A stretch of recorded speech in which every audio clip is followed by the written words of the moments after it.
sommes heureux de pouvoir être les enfants de Dieu. C'est pour nous un sujet de joie tous les jours et tous les jours encore. Et j'aimerais rappeler à quelqu'un, nous sommes en train de finir ce mois dans lequel nous avons parlé de percées miraculeuses. Un mois dans lequel le Seigneur a agi, un mois dans lequel le Seigneur a fait, un mois dans lequel le Seigneur nous a marqués. Et je vous disais encore que la percée est le plan de Dieu pour vous. Dieu n'a pas créé l'humain pour que l'humain reste à un stade particulier. Il a fait l'homme pour que l'homme puisse évoluer avec lui, l'homme puisse grandir. Rappelez-vous au jardin d'Éden, lorsqu'il a créé Adam et Ève, il leur a dit de pouvoir cultiver le jardin, de pouvoir le rendre encore plus beau, de pouvoir le conserver. Autrement dit, de faire en sorte que les choses aillent de gloire en gloire. Et c'est le plan de Dieu pour la vie de chacun. Et je bénis le Seigneur parce que son objectif sera atteint dans ta vie, mon Jésus. Je vois une percée miraculeuse qui a commencé dans ta vie et qui ne va pas s'achever tant que tu resteras avec le Seigneur Jésus.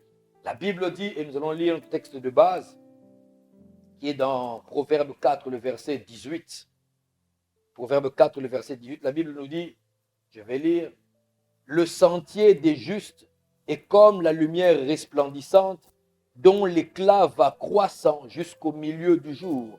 Le sentier des justes est comme la lumière resplendissante dont l'éclat va croissant jusqu'au milieu du jour. » Vous allez vous rendre compte ici qu'un des mots clés, c'est le mot juste.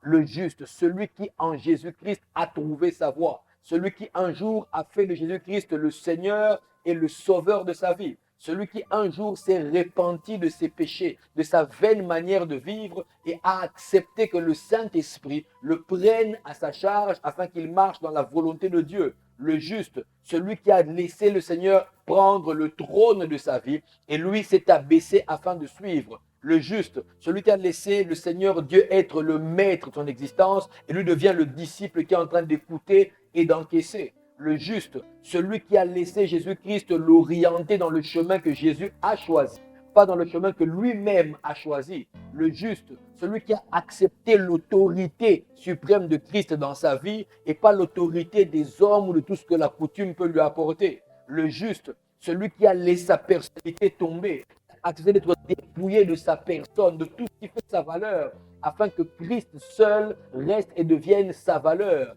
Le juste, celui qui considère que la parole de Dieu est devenue son trésor le plus précieux et que tout ce qui vient hors de la parole de Dieu n'a pas la même valeur ou ne compte pas au même degré. Le juste, celui qui ne se prosterne pas devant une autre idole, quelle qu'elle soit une statue de pierre ou encore son intelligence, son diplôme, son savoir-faire, mais qui se prosterne devant Dieu et qui ne reconnaît que lui seul comme autorité. Le juste, celui qui a fait de l'adoration sa manière de vivre, de la louange sa manière de reconnaître à Dieu ses bienfaits et qui a fait de la reconnaissance sa façon de dire à Dieu merci. Le juste, celui qui a accepté que l'éternité existe et qu'en dehors de Dieu, il n'y a pas d'autre Dieu. Le juste, celui qui ne confond plus la chair avec l'esprit, qui a marqué une séparation entre l'esprit et la chair, qui écoute ce que l'Esprit de Dieu lui dit et qui met de côté sa chair et sa personnalité. Le juste, celui qui tend la main aux autres afin que la même grâce qui lui a été donnée par le Seigneur d'être sauvé devienne aussi la part des autres autour de lui. Le juste, celui qui est prêt à partir là où Dieu le demande de partir, à faire ce que Dieu le demande de faire, à laisser ce que Dieu le demande de laisser. Le juste, celui qui est prêt à ouvrir son cœur afin que l'amour de Dieu qui est entré en lui puisse réjaillir aussi sur les autres. Le juste, celui au travers de la vie de quel on peut voir Jésus-Christ, celui au travers de la vie de quel on peut apercevoir le Seigneur, on peut se dire, si lui est comme ça, c'est que réellement Dieu existe. La Bible dit, le sentier des justes est comme la lumière resplendissante, dont l'éclat va croissant jusqu'en plein jour. Que l'Éternel, chaque jour, par son esprit, fasse de vous un juste, le matin, à midi, le soir, la nuit, même dans vos rêves, que vous soyez parmi les justes au nom de Jésus. Que le Seigneur, par son esprit, vous établisse encore dans sa maison, qu'il vous enracine encore dans ses principes et ses préceptes, et que chaque jour de votre vie, ceux qui vous regardent voient en vous Jésus. Alléluia. Le juste, il dit, Pour celui-là, l'éclat va croissant. Pour celui-là, l'éclat que Dieu lui donne, l'éclat que la parole de Dieu lui a accordé, l'éclat que la nouvelle vie de la conversion lui a donné, l'éclat que la justice de Dieu lui a accordé, cet éclat-là ne s'arrête pas. Cet éclat-là va grandissant, il va croissant. Il est en train d'aller au jour le jour plus grand et plus grand encore. Autrement dit, si hier il était au stade 1, demain il sera au stade 2, le lendemain il sera au stade 3, le surlendemain au stade 4. C'est ça que le Seigneur veut. Et c'est ça la percée. Là où dans chaque domaine de ta vie, il y a une lumière qui est en train d'éclore. Et à un certain moment, vous savez, la lumière, tu peux la couvrir. Mais on va toujours s'apercevoir qu'il y a la lumière. Les rayons vont finir par sortir et on verra que là-bas c'est éclairé. Lorsque vous avez un endroit qui est complètement obscur et quand on allume la lumière, vous allez vous rendre compte que là, il y a la lumière. La percée miraculeuse est comme une lumière dans votre vie qui vient mettre tout le monde d'accord que la main de Dieu est sur vous. Je prie au nom de Jésus afin que dans ta vie, à cause de la lumière de Dieu, tout le monde soit d'accord que la vie de Dieu coule en toi. Oh, je disais au nom de Jésus que ta vie mettra tout le monde d'accord que Jésus-Christ est Seigneur et qu'il est en train d'agir en toi. Ta guérison miraculeuse mettra tout le monde d'accord que Jésus-Christ est Seigneur. Donc, ce que tu vas recevoir mettra tout le monde d'accord. La percée dans ta carrière, la percée dans ta famille, la percée dans ton couple, la percée dans tes amitiés mettront tout le monde d'accord que Jésus-Christ est Seigneur. Et j'ai entendu un amen de foi. Alléluia. Que Dieu soit béni. Et je nous disais dans la première partie qu'il y a des obstacles à la percée. De la même manière que j'avais dit que chaque percée est une brisure dans les lois qui ont été établies dans l'éternité. Les lois qui ont été établies dans le spirituel par le diable. Le diable a établi sa loi. Et sa loi régit le monde. Le Seigneur Jésus nous dit, le monde entier est sous la puissance du malin. Le monde entier est régi par la puissance du malin. Même le Seigneur Jésus lui-même l'appelle le prince de ce monde. Autrement dit, le dirigeant, le gouverneur de ce monde. Voilà pourquoi, à la fin des temps, le Seigneur créera une nouvelle terre et de nouveaux cieux qui n'ont pas été affectés par le diable. Mais en attendant, nous y sommes encore. Et lui, il a établi des règles dans lesquelles vous devez être enfermés d'une façon de faire, qu'il appelle la façon mondiale de faire. Tout le monde fait ceci, tout le monde fait comme ça. Il y a une manière de penser, une manière de réagir, une manière d'agir. Et même, je vais vous le dire encore, que tout ce que le malin a permis, a voulu par cette pandémie de maladie, c'est juste pour pouvoir orienter les gens aussi avec une manière de réfléchir, une manière de réagir. Il voulait que l'Église perde l'habitude d'être l'Église. C'est ça l'objectif. Il faut réinstaurer un nouveau système. Il faut refaire quelque chose de nouveau. Il a réorganisé son monde de manière à ce que l'on perde l'habitude de Christ. Qu'on arrive à être convaincu qu'il est possible de vivre 1 mois, 2 mois, 3 mois, 4 mois sans la communion fraternelle, sans pouvoir communier avec le Seigneur. Et il a réussi à pouvoir embobiner certains chrétiens afin qu'eux maintenant croient qu'il est plus aisé d'attendre le direct à la télévision ou sur les réseaux sociaux que de venir physiquement à l'église locale. Il a voulu dénaturer la puissance et la force de la communion fraternelle. Or, Dieu nous dit, oh, qu'il est doux et agréable pour des frères de demeurer ensemble. Il dit, c'est comme l'huile qui coule de la tête de Aaron sur la barbe et sur les vêtements. Il précise que c'est là que Dieu déverse sa bénédiction dans la communion fraternelle. C'est là qu'on se soutient les uns les autres, qu'on est fort. Autrement dit, le diable voulait arrêter la percée de l'Église. Il voulait que l'Église arrête sa percée miraculeuse. Or, ce qu'il n'a pas compris, c'est que la percée de l'Église locale, la percée de l'Église n'est pas due à ce que les hommes font à l'Église. Mais la percée de l'Église est due à la main de Dieu qui est derrière, à l'Esprit de Dieu qui a été donné à l'Église à la Pentecôte, le même Esprit qui prendra l'Église au retour de Jésus pour le ramener vers le Seigneur. Le diable a échoué. Il a échoué. Et parce qu'il n'a pas réussi à arrêter la percée de l'Église, au contraire, l'Église est devenue encore plus puissante. Elle s'est encore plus étendue.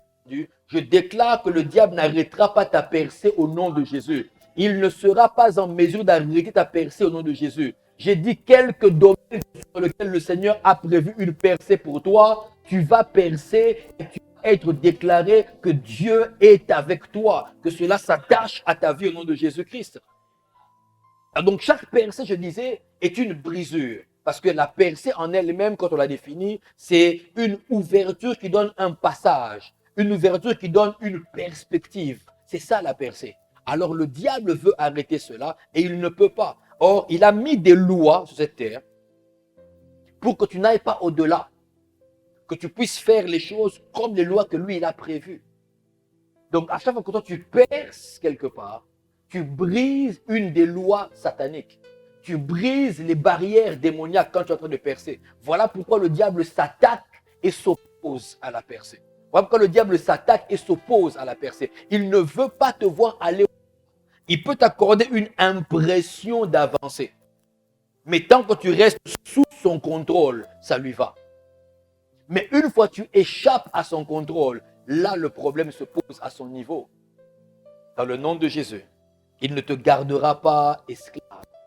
Parce que la Bible dit que Dieu est celui qui te sort, qui te délivre du filet de l'oiseleur. Que toute forme de filet qui avait envahi ta vie puisse être déchirée maintenant au nom de Jésus. Je déclare que toute sorte de filet, physique comme spirituel, qui avait réussi à embobiner ta vie, réussi à te mettre dans un carcan, soit brisé maintenant au nom de Jésus. Tu sors de là, dans le nom puissant de Jésus-Christ, et tu entames la percée que Dieu a définie pour toi. Alléluia. Les ennemis de la percée sont nombreux. On en avait cité quelques-uns lors de la première partie. J'avais dit que l'un des premiers ennemis de la percée, c'était la pensée, ta propre pensée. Oui, très souvent on pense d'abord aux forces du mal. Non, je parle d'abord de ta pensée. Très souvent l'ennemi de la percée se trouve à l'intérieur de toi-même. Ta pensée. Comment est-ce que tu penses? Comment est-ce que tu es en train de voir les choses à l'intérieur de toi? J'avais là parlé de l'épisode dans lequel les enfants d'Israël se retrouvent face à ce que Dieu leur a donné, la terre de Canaan. Autrement dit, Israël quitte le peuple d'esclavage qu'il était et va devenir un peuple autonome sur une terre qui leur appartient. C'est une percée de l'esclavage à la liberté, de l'esclavage à l'autonomie. Mais il se passe une chose, c'est qu'ils arrivent dans ce pays et ils voient des géants, des hommes qui sont des hommes de guerre. Et eux, ils commencent déjà à penser qu'ils ne pourront pas les battre. Ils ne pourront pas conquérir la terre. Mais tu n'as même pas encore commencé de combattre. Tu n'as même pas encore engagé le défi. Tu penses déjà que tu vas perdre. Ça, c'est une mentalité de régression. Que cela s'arrête dans ta vie au nom de Jésus. Car la percée demande d'avoir une pensée qui est réglée sur la parole de Dieu. Si Dieu l'a dit, alors dans ma tête, je pense que cela est possible. Parce que le Seigneur me l'a dit. S'il m'a dit Canaan est à toi, alors dans ma tête, je m'organise, je pense et je crois que Canaan sera à moi et que rien ne pourra me le retirer. La pensée est un des obstacles. La pensée négative, c'est un des obstacles à la percée. Tant que tu penses que tu ne peux pas, alors tu ne pourras pas. Quand tu penses que tu ne peux pas, tu ne pourras pas voir. Et ce que tu ne vois pas dans le spirituel, tu ne pourras pas l'avoir non plus.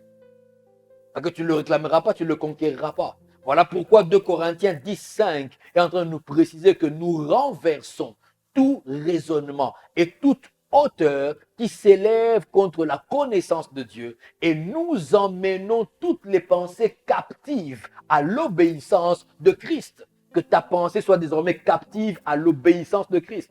Que ta pensée reste captive à l'obéissance de Christ et que seule la parole de Dieu détermine ton avancée. Ainsi, la percée miraculeuse sera ta part. J'ai parlé aussi en deuxième lieu de la vision de soi-même. Outre la pensée qu'on a, la pensée, elle te vient de les informations que te donne l'extérieur. Tu as vu quelque chose à l'extérieur, alors tu as commencé à penser que c'est possible ou c'est impossible. Tu vois une barrière ou tu vois une crevasse, tu te dis, je ne pourrai pas sauter. Tu as vu l'information, alors tu as commencé à penser, il faut que je me détourne, aller chercher un pont quelque part. Le fleuve est impossible à enjamber. La seconde chose que j'avais dite dans la première partie, c'est que un autre obstacle, c'est aussi ta vision de toi-même. Ça, c'est ce que tu as comme information en te regardant toi-même.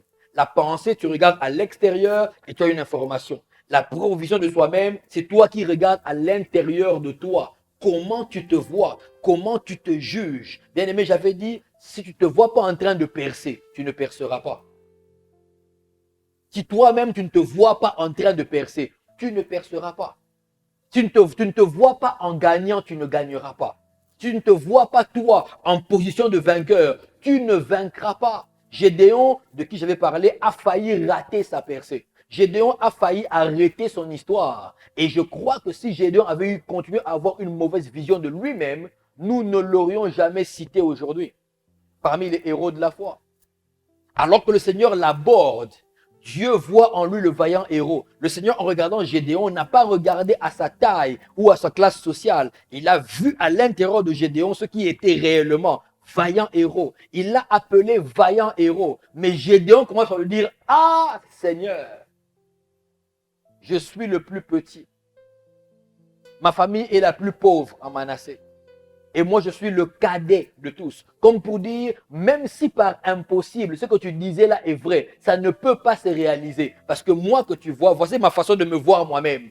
Toi, vaillant héros, c'est ta façon à toi de me voir. Voici comment moi, Gédéon, je me vois moi-même. Moi, je me vois le plus petit, de la famille la plus pauvre en Manassé, la demi-tribu la plus pauvre d'Israël. C'est comme ça qu'il se voyait. Et j'avais dit, ta vision de toi-même peut t'empêcher de percer. Tu chercheras la cause ailleurs, mais ta façon de te voir toi-même. Et ça a empêché plusieurs de percer. Au nom de Jésus, qu'à partir de maintenant, l'Esprit de Dieu t'accorde la vraie vision de toi-même. J'ai dit qu'il t'ouvre les yeux et qu'il t'accorde la vraie vision de toi-même. Reçois cela et que cela demeure dans ton cœur. Que l'Esprit de Dieu, dis avec moi, que l'Esprit de Dieu me donne la vraie vision de moi-même. Amen. Je fais ainsi. La vraie vision. Comment tu te vois? Tellement de personnes n'ont pas osé. Parce qu'elles-mêmes, avant de commencer à penser des faits, elles-mêmes n'osent même pas. Seigneur, comment cela va se faire? Tu me connais. Je suis le plus petit. La vision de soi-même. Et ça peut te bloquer. Tu as peur en te disant, je ne peux pas le faire. Pourquoi? Je ne me vois pas. Il y en a qui ne se voient pas riches. Lui-même, il ne se voit pas riche. Il est habitué à se sentir pauvre. Il y en a qui, dans leur fort intérieur, sont pauvres alors qu'ils sont riches. À l'intérieur d'eux-mêmes. Ils ne se sentent pas aimés. Non pas qu'on ne les aime pas, mais ils sont persuadés qu'on ne peut pas les aimer. Qu'ils ne sont pas aimables. Ils n'osent pas certaines choses dans la vie parce que pour eux, c'est trop grand. Non, ce n'est pas moi qui peux le faire. Pas moi quand même. Pas moi. Quand ils projettent leur propre vie, ils ne se voient nulle part que là où ils sont maintenant. Que le Seigneur change ta vision de toi-même et qu'il la transforme au nom de Jésus. Et du reste, alors que tu écoutes cette parole, il est déjà en train de la transformer maintenant. Là où tu étais bloqué dans la propre vision de toi-même, cela se débloque au nom de Jésus. Tu commences à te voir en quelqu'un d'autre. Si Dieu t'a appelé au ministère, vois-toi en ministre de Dieu. Considère-toi ainsi. Alors tu pourras avancer. Tu pourras avancer. Moi, je me souviens d'une époque où, alors que le Seigneur m'avait appelé au ministère, et je n'avais pas encore dit à personne, mais les gens s'accordaient déjà à m'appeler pasteur. Au début, je refusais. Non, non, non, non, non, non, non. Après, non pas que je leur ai dit je suis pasteur, je n'étais pas encore, mais j'ai commencé à accepter cette idée-là en moi. À me dire, Alph, tu es pasteur. Je commençais à me voir en pasteur. Et aujourd'hui, j'ai la grâce de pouvoir servir comme pasteur. Vois-toi toi-même. J'avais dit dans la première partie que la troisième barrière qui peut venir sur ta percée, le troisième obstacle ennemi de ta percée, c'était tes propres paroles. Combien de fois on ne s'est pas lié soi-même par des paroles, par ce que l'on dit, sans tenir compte de la façon, la gloire qui accompagne les paroles de ceux qui connaissent le Seigneur. Les paroles. Or, la parole de Dieu nous a dit que la mort et la vie sont au pouvoir de notre langue. Si Dieu a laissé un si grand pouvoir sur la langue de ceux qui le connaissent, c'est parce qu'il connaît la puissance de la parole. Et lui-même a tout fait par sa parole. Quand vous lisez Jean 1, le verset 3, elle le dit que toutes choses ont été faites par elle, la parole de Dieu. Et rien de ce qui a été fait n'était fait sans elle. Quand vous regardez Genèse 1, le Seigneur, la Bible vous dit qu'au commencement, Dieu créa les cieux et la terre. Elle vous dit comment la terre était informe et vide, qu'il y avait des ténèbres à la surface des eaux et que l'Esprit de Dieu se mouvait au-dessus des eaux. Tout ça était en place, mais rien ne se faisait. Pourquoi? Il manquait le principe créateur, la parole. La Bible dit, Dieu dit que la lumière soit. Et la lumière fut. Autrement dit, la lumière n'attendait que la parole pour qu'elle puisse se manifester. La lumière n'attendait que la parole pour se manifester. Bien-aimé, dans ta vie, il y a des lumières qui n'attendent que ta parole pour se manifester. Parle, déclare, dis avec ta bouche, crois avec ton cœur. Alors travaille avec tes mains et tu verras ces choses s'accomplir. Parce que j'avais dit aussi que la percée se travaille, n'est-ce pas? Ce qu'il faut que vous sachiez afin de percer. La percée se travaille. Elle travaille aussi par la parole. Tu commences par dire.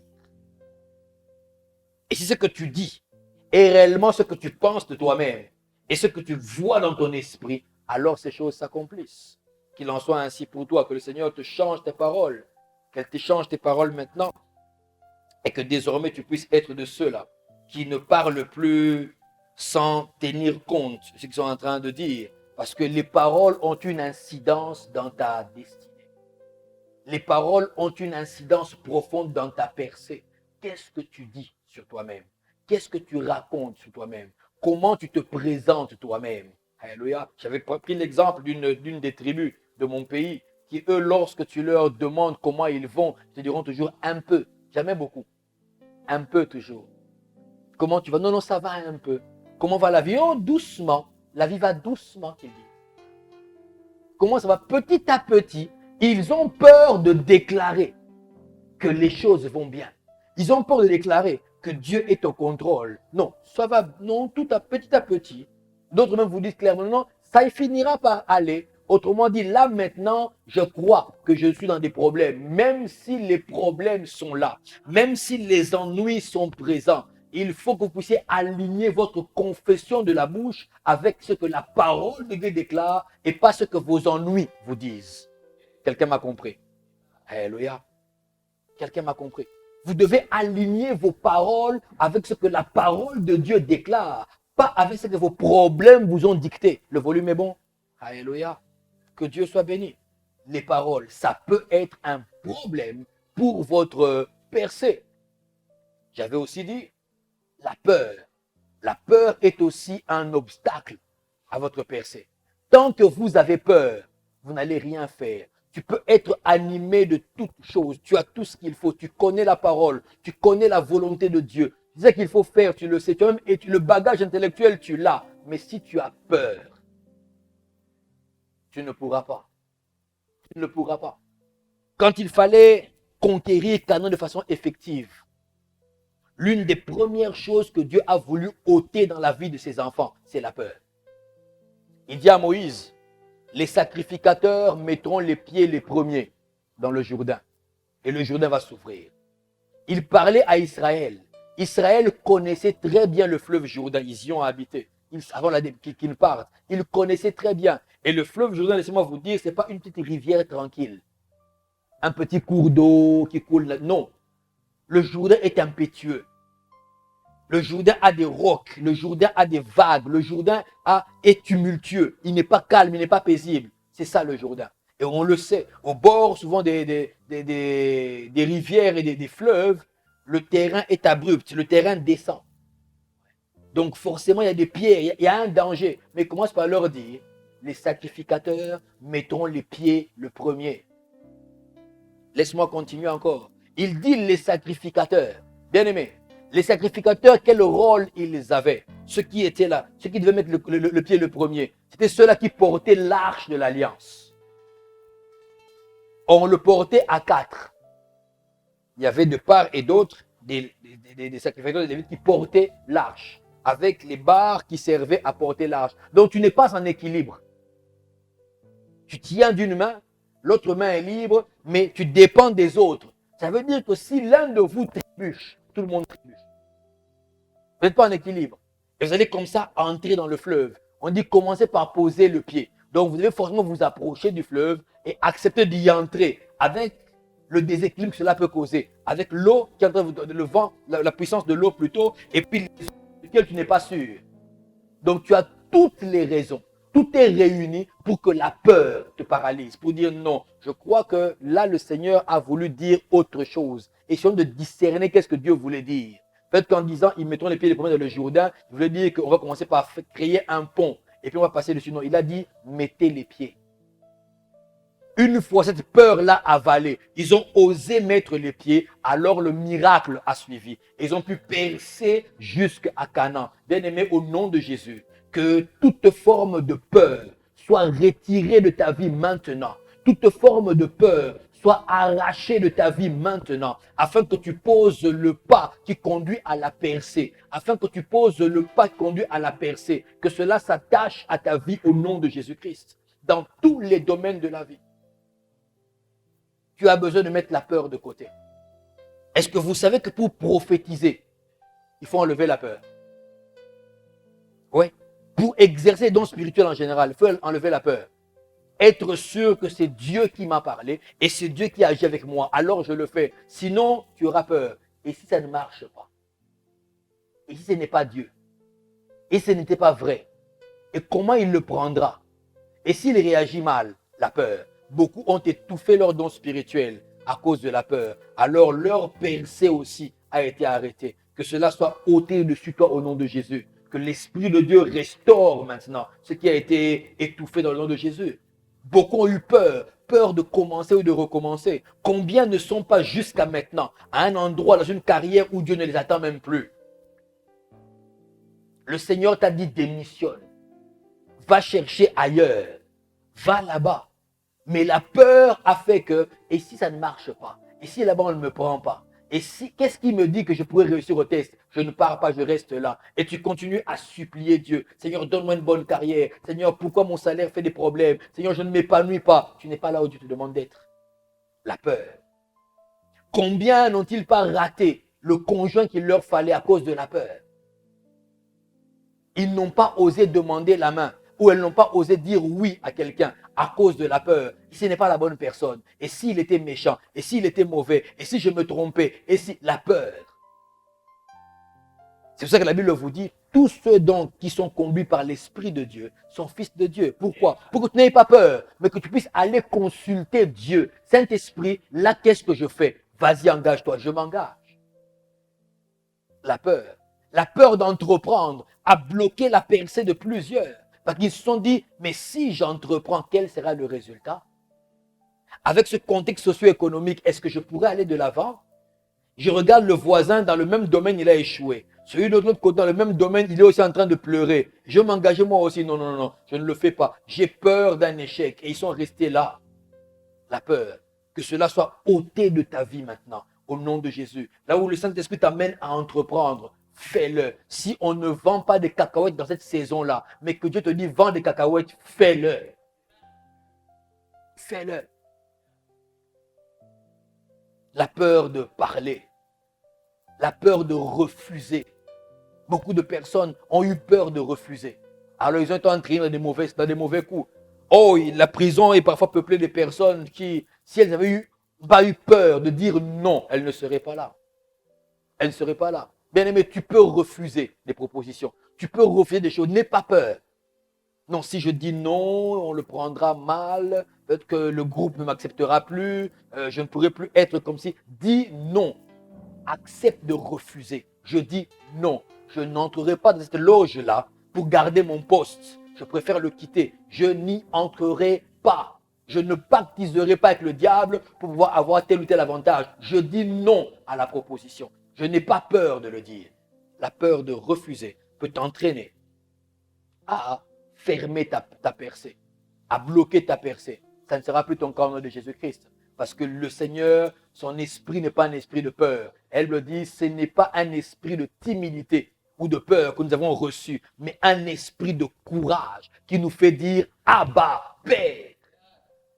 Un esprit de force, que l'Esprit de Dieu se manifeste en toi comme un esprit de courage, qu'il se manifeste dans ta vie comme un esprit de force, un esprit d'audace, un esprit de témérité. Au nom de Jésus, je scelle cela dans ta vie maintenant. Toi qui m'écoutes et qui avec foi est en train de recevoir ce message, je scelle cela sur toi. Que l'Esprit de Dieu se manifeste en toi comme un esprit de force, un esprit intrépide, un esprit téméraire et audacieux. Au nom de Jésus. Et ainsi, tu prendras les terres que Dieu t'a données à conquérir. Tu prendras les terres que le Seigneur t'a accordées. Tu prendras la destinée qui est la tienne. Au nom de Jésus. Et ta percée miraculeuse fera parler les gens autour de toi. Et tu leur diras, ça c'est le doigt de l'Éternel. Tu m'as dit Amen.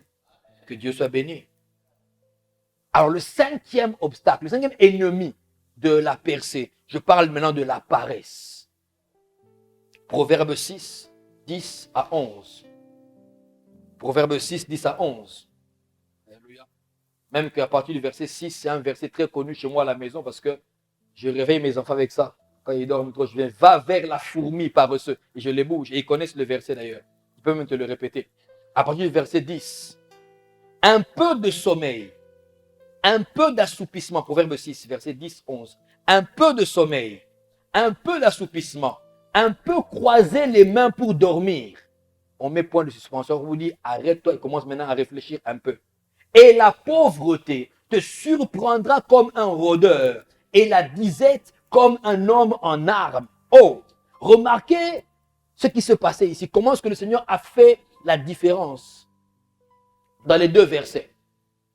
Au verset 10, la Bible dit, pas beaucoup, hein, un peu de sommeil, un peu d'assoupissement, pas beaucoup.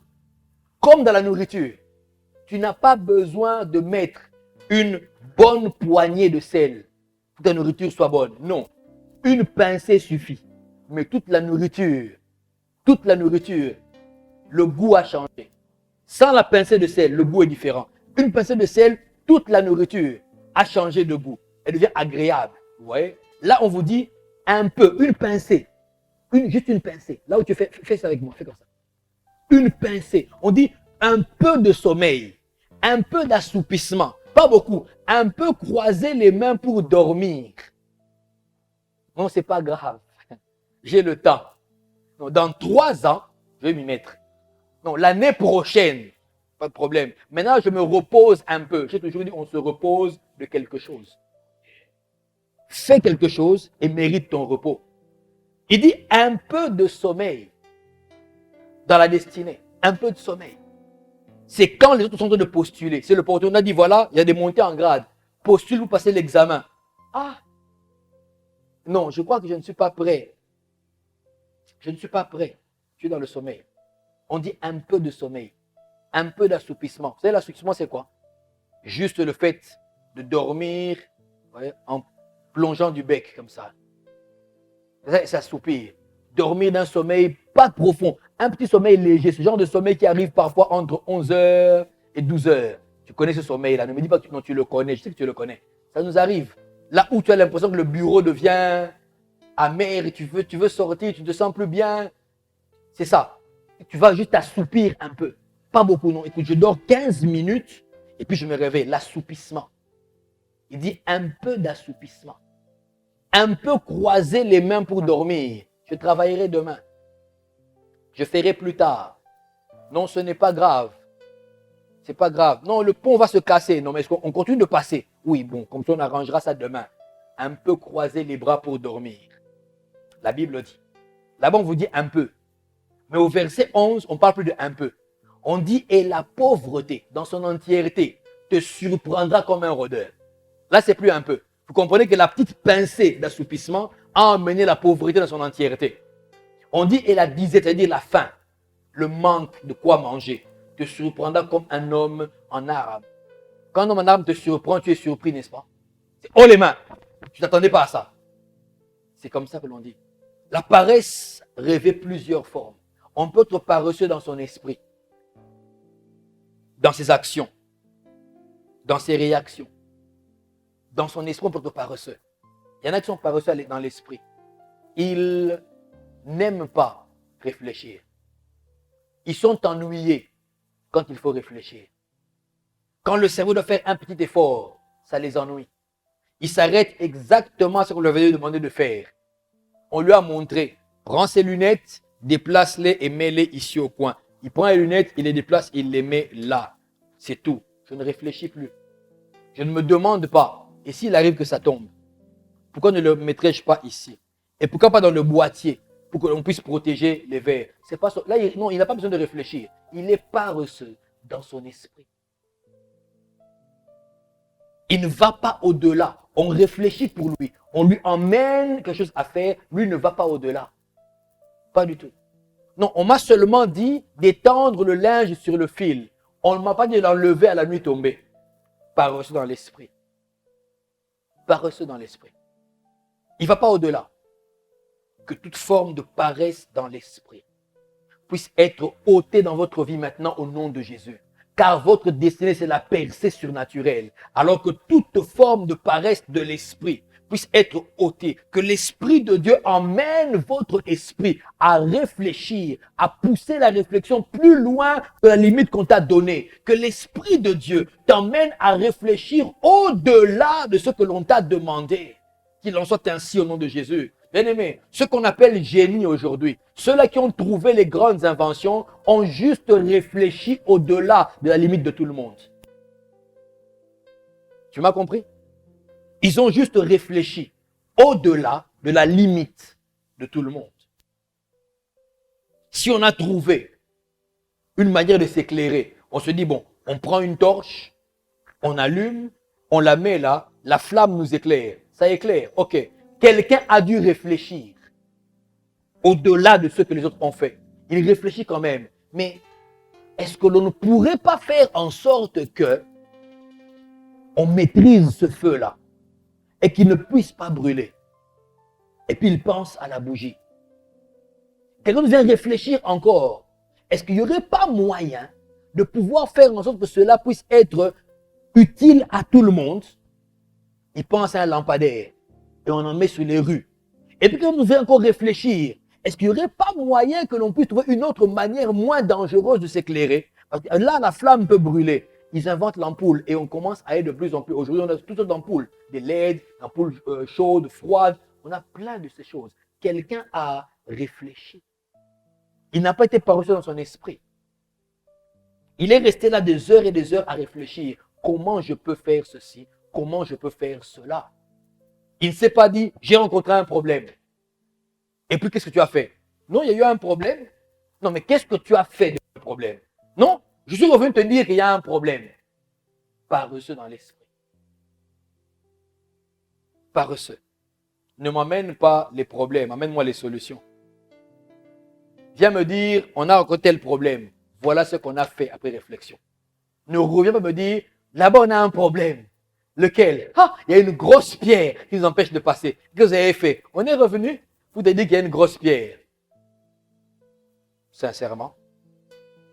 Sincèrement. Viens me dire, on a cassé la pierre. Viens me dire, on a fait l'effort pour la rouler de côté. Viens me dire, on a trouvé le moyen de la contourner ou de la percer. Viens me dire, la pierre est restée au même endroit. Donc on ne pourra pas continuer notre chemin. Bien-aimé, la percée miraculeuse, quand tu la demandes au Seigneur, il te l'accorde. C'est sa destinée, c'est son plan pour toi. Je connais les projets qu'il formés sur vous. Il dit, ces projets-là, c'est pour que tu puisses avoir une espérance et un avenir. Il connaît, mais très souvent, c'est arrêté par notre paresse. Notre besoin de ne pas nous faire mal.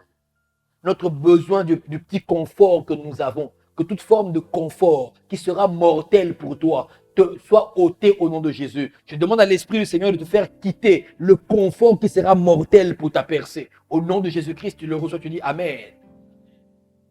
Et là, beaucoup ne diront pas Amen parce qu'en fait, ils diront ah non, le confort, je l'aime.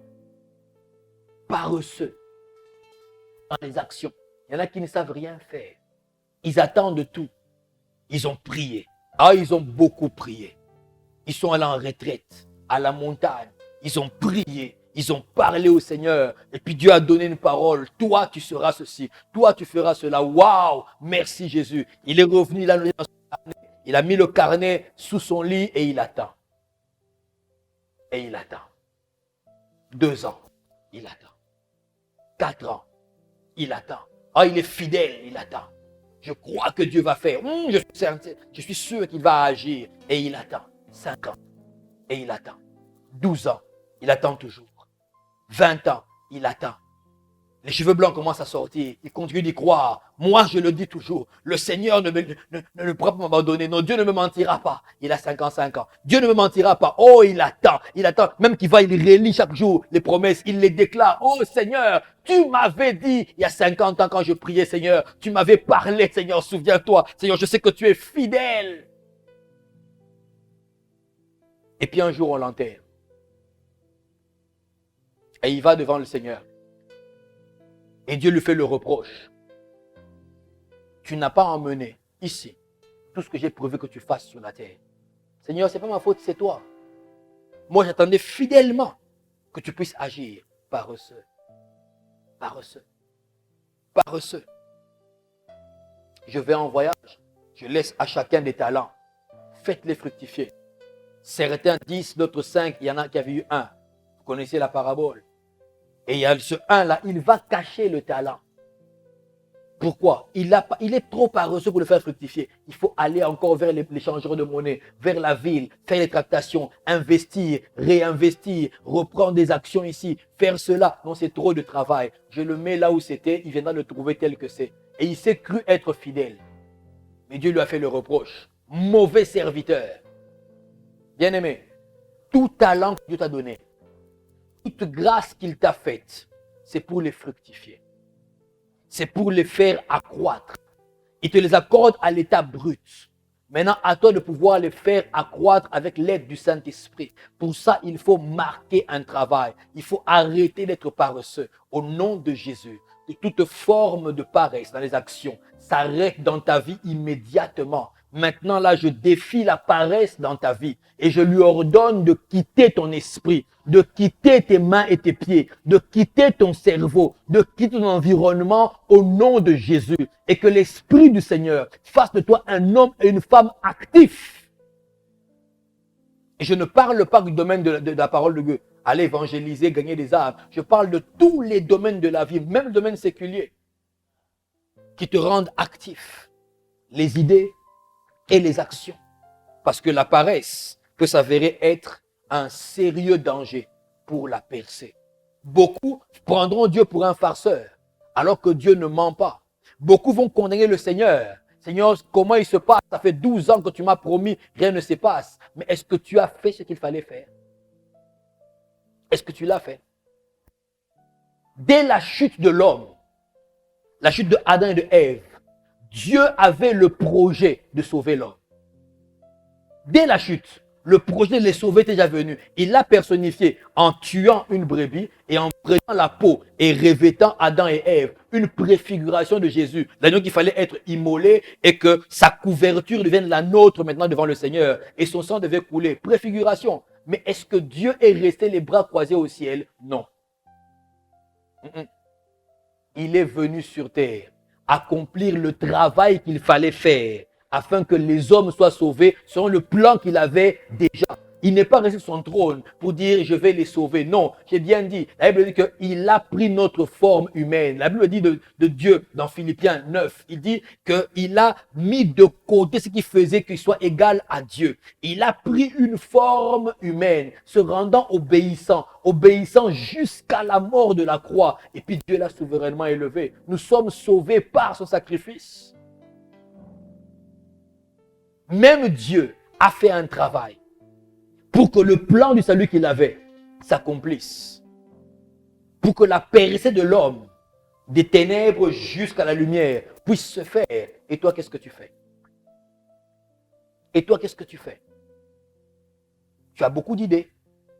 Tu as beaucoup de rémas. Et puis, qu'est-ce que tu fais? Et qu'est-ce que tu fais? Si certaines personnes sont d'accord pour croire que les chrétiens sont paresseux, c'est à cause de ces chrétiens-là qui gardent les rémas dans leurs livres et qui ne font rien avec leurs mains, avec leur cerveau. Rien du tout. Rien. Ce que tu as à faire, fais-le. Ce que tu sais faire, fais-le. Ce à quoi Dieu t'a appelé à faire, fais-le, accomplis-le. Regarde les talents que tu as, regarde les dons que tu as, regarde les grâces que tu as. C'est là que ta voix se trouve. Alors fais un travail, que la paresse n'habite plus au nom de Jésus. Lorsque le pasteur est sur la chaire de prédication, en train de parler de la part de Dieu, il fait son travail. Je suis dans mon bureau. Je travaille. Que le charpentier travaille, que l'infirmière travaille, que le cordonnier travaille et que tous donnent gloire à Dieu. Parce que la paresse peut être un véritable ennemi de la percée. Qu'il n'en soit plus ainsi dans ta vie au nom de Jésus. Que l'Esprit du Seigneur t'accorde la grâce de travailler et d'arriver à des résultats. Reçois selon le nom de Jésus. Le 6e ennemi duquel je vais vous parler, c'est celui auquel tu as pensé au début. Le monde des ténèbres. Un ennemi de la percée. Le monde des ténèbres. Ils sont toujours là pour s'opposer à ta percée. Mais laisse-moi te dire, la Bible dit pour toi, mais dans toutes ces choses, nous sommes plus que vainqueurs par celui qui nous a aimés. Lisons Éphésiens 6. Éphésiens 6. Dans le Nouveau Testament. Le verset 12. Éphésiens 6, le verset 12. Je vais lire. Car nous n'avons pas à lutter contre la chair et le sang, mais contre les dominations, contre les autorités, contre les princes de ce monde des ténèbres, contre les esprits méchants dans les lieux célestes. Voilà nos ennemis. C'est eux qui sont donnés comme travail, comme objectif de pouvoir barrer ta percée, empêcher ta percée, en finir avec ta percée. Dieu t'a accordé une percée surnaturelle dans ta vie. Eux se sont donné la mission que toi, tu ne puisses pas y parvenir. Le monde des ténèbres est un ennemi de la percée. Voilà pourquoi nous avons la prière. La prière d'autorité. Voilà pourquoi le Seigneur a dit en Luc 10, 19, « Voici, je vous ai donné le pouvoir de marcher sur les scorpions et sur les serpents et sur toute la puissance de l'ennemi et rien ne pourra vous nuire. » Parce qu'il savait que nous serons opposés aux forces du mal dans le chemin de la percée. De la même manière que Dieu a un projet de paix et de bonheur pour nous assurer une espérance et un avenir. Les ténèbres aussi ont un projet de malheur pour nous, un projet mauvais pour nous, un projet d'inquiétude pour nous, afin de nous arracher l'espérance et de détruire notre avenir. Et les forces des ténèbres se lèvent afin que notre percée soit difficile, si pas impossible. Voilà pourquoi je commence par vous dire le juste. Ce sont les chemins du juste, qui sont comme une lumière resplendissante. Le chemin du juste, celui qui est avec Christ, celui qui a fait de Jésus-Christ le Seigneur et le Sauveur de sa vie, celui qui marche en nouveauté de vie conformément à la parole. Lui, l'Esprit du Seigneur continue à lui assurer une percée véritable. Les ténèbres n'ont pas le pouvoir de mettre la main sur lui. Ainsi, chaque jour qui passe, les ténèbres s'arrangent pour vous enlever quelque chose, pour vous faire sortir de la présence du Seigneur, pour vous éloigner de Dieu, pour faire ensuite que vous puissiez irriter Dieu par vos comportements et autres. Ils savent qu'il y a une incidence, mais le pardon et la grâce existent, la miséricorde existe. Tu peux revenir et marcher en nouveauté de vie. Le monde des ténèbres, les dominations, autorités, les princes de ce monde des ténèbres, malgré tous leurs noms qui sont impressionnants, autorité, domination, principauté, on dit esprit méchant, malgré tous leurs noms impressionnants, moi je connais un nom au-dessus de tout nom, un nom qui lui appelle tout autre nom à s'incliner devant lui, le nom de Jésus, le nom que vous portez depuis le jour où vous l'avez appelé dans votre vie. Et ce nom est au-dessus des dominations, des autorités, des principautés, des esprits aussi méchants seraient-ils. Le nom de Jésus est au-dessus d'eux. Voilà pourquoi en Jésus, ils ne pourront pas arrêter ta percée. Je déclare au nom de Jésus-Christ que rien ni personne en enfer ni sur la terre ne pourra arrêter ta percée miraculeuse au nom de Jésus. Tant que tu demeures en Jésus, tant que tu marches dans la parole de Dieu, rien ne pourra empêcher. Les ténèbres ne pourront pas empêcher ta percée miraculeuse. Alors j'ordonne maintenant à toute domination, toute principauté, toute autorité, tout esprit méchant et lieu céleste qui s'oppose à ta destinée, à celle de ta maison, celle de ta famille, celle de ta carrière, celle de ta santé, vous lâchez prise maintenant. Satan, je t'ordonne de lâcher maintenant. Tu enlèves tes griffes de la vie de tous mes enfants à travers le monde. Tu retires tes griffes de la vie de tous ceux qui croient en Jésus-Christ. Au nom de Jésus, les ténèbres ont échoué dans ta vie. Les ténèbres ont échoué dans ta percée. Ils ne sortiront pas vainqueurs parce que Jésus-Christ a le nom au-dessus de leur force et leur puissance. Dans le nom de Jésus, que l'Esprit de Dieu te garde sous la couverture du Très-Haut, afin que là, tu puisses percer en toute sécurité. Au nom puissant de Jésus, cela t'atteint maintenant et cela est inscrit dans le spirituel de ta vie et j'ai entendu un bon amen de foi. Alléluia. Le monde des ténèbres ne peut rien. Il ne peut rien. Du reste, je ne m'attarde même pas sur eux. Même pas. Parce qu'en fait, la croix a réglé leurs problèmes. Le sang a mis un point à toutes leurs activités. Ouais. Et le nom de Jésus les a tous mis de côté pour l'éternité. Tu es plus que vainqueur. Alors je passe à la septième. Le septième ennemi. Les mauvais choix. Les mauvais choix peuvent détruire ta percée. Demandez à ceux-là qui, par mauvais choix, ont aujourd'hui pris prison à perpétuité ou 30 ans, 35 ans de prison criminelle. Est-ce que vous pensez que lorsqu'il était bébé, quand il avait 2 ans ou 3 ans, il se disait, demain, qu'est-ce que je ferai dans la vie? Moi, je serai bandit. Vous croyez ça? Je ne pense pas. Oh non, je ne pense pas. Je ne pense pas que la petite fille de 3 ans, 4 ans, qui jouait encore par terre, quand tu lui poses la question, que tu seras demain prostituée? Je ne pense pas. Je ne pense pas. Mais quelque part dans le parcours de la vie, il y a eu des mauvais choix qui ont gêné la percée, qui ont même désorienté la percée. La ministre, qui devait être ministre, peut être aujourd'hui la prostituée qui est en prison pour trafic de drogue. Celui qui devait être un grand général d'armée est aujourd'hui un simple petit caporal dégradé, mais qu'on a mis en prison parce que simplement il a volé des munitions. On l'a mis là à perpétuité. Destinée faussée. La percée a été faussée. Le mauvais choix. Les mauvais choix. C'est pour ça que l'Esprit de Dieu vient afin de nous aider. Genèse 3, le verset 6. Genèse 3, le verset 6.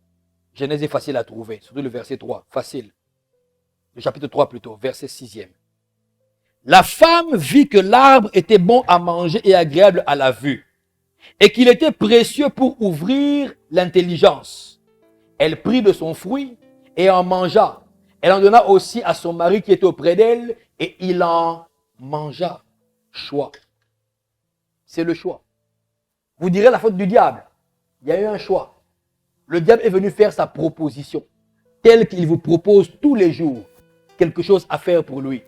Vous avez le choix de refuser. Le choix. Rien n'a obligé Ève à manger le fruit. Elle me dit que la femme a vu que l'arbre était bon à manger et agréable à la vue. Elle a vu qu'il était précieux pour ouvrir l'intelligence. Ève, comment toi tu as vu que l'arbre était précieux pour ouvrir l'intelligence? Est-ce que tu vois l'intelligence? Comment tu peux voir et te dire ça, c'est bon pour l'intelligence? Non, il faut que tu connaisses la composition.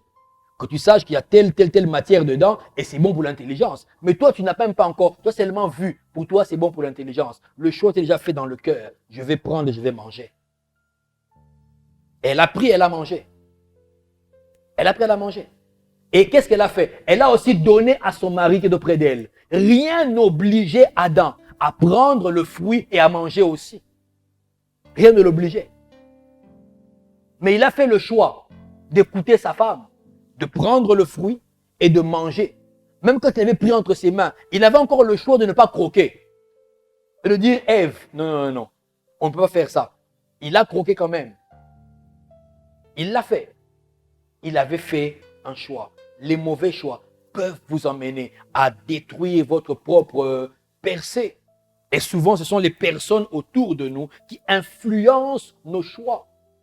Ici, c'est le serpent. Le serpent vient trouver Ève et commence à lui parler. Est-ce que Dieu a-t-il réellement dit Ève commence à converser avec le diable. Le diable est en train de lui dire que, mais non, Dieu sait que le jour où vous allez manger ça, vous serez comme lui, vos yeux vont s'ouvrir, vous serez comme des dieux. Mais Satan, attends, allons un peu doucement. Toi, tu veux prendre la place de Dieu. Tu veux devenir Dieu. Si tu sais comment faire, pourquoi tu ne le fais pas toi-même? Vu que tu sais la solution pour devenir Dieu, c'est manger le fruit. Toi, tu veux devenir Dieu, pas moi, Adam. Moi, je reste créature, ni Ève. Toi, tu veux devenir Dieu. Ok, vas-y, mange. Pourquoi tu ne l'as pas fait toi-même? Mais tu me demandes à moi de le faire. Tellement de personnes influencent les autres sur des choses qu'ils ne font pas eux-mêmes. Lui ne le fait pas. Mais il te conduit, toi, à briser ta percée. Comment ne sont pas retrouvés enceintes, sans le vouloir, à cause des conseils d'une amie. Une grande amie, qui a entre guillemets de l'expérience. Et qui est venu lui dire, écoute, tu sais, c'est démodé de garder la virginité, c'est démodé, essaye quand même. Et puis on essaye. Et quand on porte la grossesse non désirée, ce n'est pas l'ami, c'est toi. Et ta percée de tout se trouve difficile, devient difficile, voire même elle s'achève. Pourquoi? Tu es devenu mère avant le temps. Les études s'arrêtent pour la plupart. Il faut commencer à nourrir l'enfant. Les ambitions s'arrêtent. La percée prend fin. Les mauvais choix. Au nom de Jésus, que l'Esprit du Seigneur t'emmène à faire les bons choix maintenant. Oh, que l'Esprit de Dieu t'emmène à faire les bons choix. Et je déclare au nom de Jésus que toute mauvaise compagnie, tout mauvais ami, tout mauvais influenceur, toute mauvaise influence aussi s'écarte de ta voix au nom de Jésus. Je les chasse alors que tu m'écoutes maintenant. Moi, je les chasse dans ta vie. Au nom de Jésus, il y a des amitiés que je sépare dans ta vie maintenant. Il y a des amitiés que je brise dans ta vie maintenant. Au nom de Jésus-Christ. Et tu as dit Amen.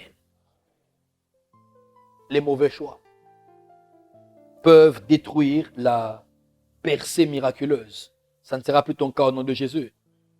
Et les mauvais choix, je l'ai dit, sont souvent partis des mauvaises fréquentations. Le dernier obstacle auquel je vais te parler, ce sont les mauvaises fréquentations. Le choix, c'est toi qui le fais. Les fréquentations, elles t'influencent dans le choix. Et très souvent, c'est subtil. Tu ne te rends pas compte qu'à force de fréquenter quelqu'un, tu commences à parler comme lui. Tu commences à avoir la même gestuelle que lui. Tu ne te rends pas compte. C'est l'influence. Genèse 3, 1 à 5. Genèse 3, 1 à 5. C'est l'histoire que nous connaissons du serpent qui lui vient et parle à Ève. Je vais lire juste le verset 4 et 5. Alors le serpent dit à la femme, vous ne mourrez point. Mais Dieu sait que le jour où vous en mangerez, vos yeux s'ouvriront et que vous serez comme des dieux, connaissant le bien et le mal. Lui, il les influence. Mauvaise fréquentation. Si Ève n'avait pas fréquenté le serpent, elle ne serait pas tombée là-dedans. Mais elle est restée là près de lui. Ils ont conversé. Elle a commencé à le fréquenter. Bien aimé, il y a des amis qu'il faut chasser. Il faut souffrir d'arracher certaines relations. Souffrir de les voir être brisées à cause de la percée dans laquelle vous voulez continuer. Il y a des fréquentations à bannir. Des lieux où il ne faut même pas mettre les pieds pour ne pas être perturbé dans ta façon de percer.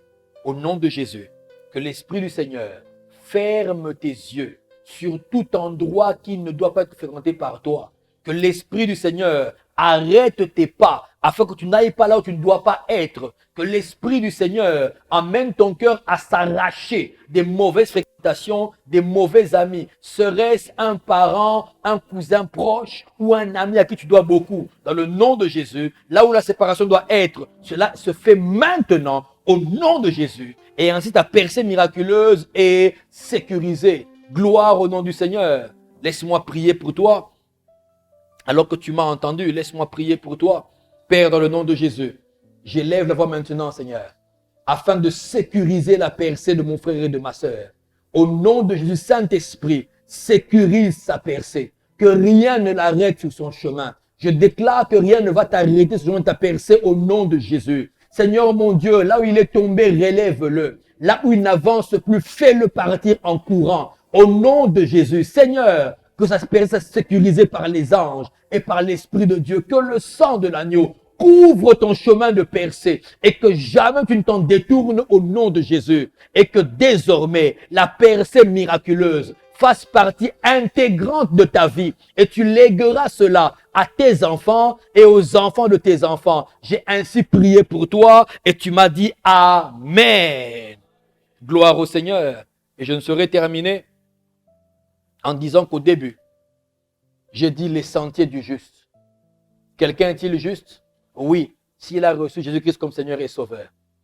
Alors j'aimerais t'inviter, bien-aimé, si tu n'as pas encore donné ta vie à Jésus, tout ce que j'ai dit maintenant ne pourra pas s'accomplir pour toi. Parce que tu restes l'esclave du diable, que tu l'admettes ou pas, que tu le saches ou pas, que tu sois bien habillé ou mal habillé, tu restes esclave du diable, que tu brasses de l'argent ou pas, que tu aies un bon travail ou pas, que tu aies un bon mari, une bonne femme ou pas, tu restes esclave du diable et à sa merci. Tant que tu n'as pas dit au Seigneur Jésus, viens dans ma vie et deviens mon Seigneur. Mais l'occasion t'est accordée maintenant de devenir un juste, de suivre le camp des justes, en faisant avec moi cette courte prière dans laquelle tu seras sauvé. Est-ce que tu veux le faire avec moi?